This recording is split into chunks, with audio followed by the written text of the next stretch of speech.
to the Reach tutorial. Today we're going to focus on the map widget, which is located in the bottom right corner right here. In this tutorial, we're just kind of walk through how easy it is to set up and sort of go through the different views that are available for you. So to get started, we'll kind of X out of here, and then as you can see, I've already created a zone and added a widget. If you're sort of looking for those necessary steps, there are tutorials on how to do that.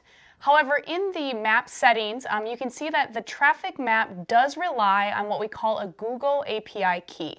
Now, some of you may already have this, especially if you have like a mobile app somewhere. You can definitely just insert that in here.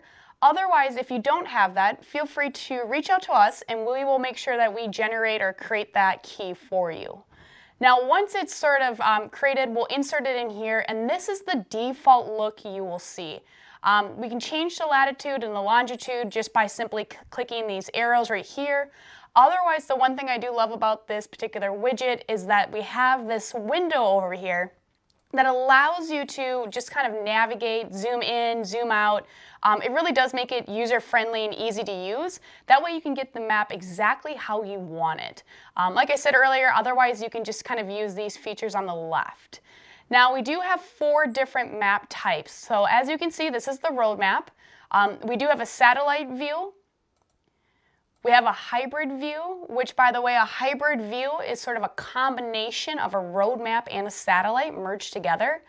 And then we have a terrain view.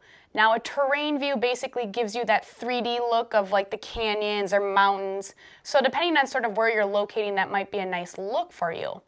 And last and final, we do have the show traffic. Now again, as a default, most of our clients are going to want to show their traffic. However, you can simply take that off by sliding the slider right here. So that's sort of it for our tutorial. If you guys have any additional questions, feel free to give us a call. Otherwise, I hope you guys have a great day. Thank you.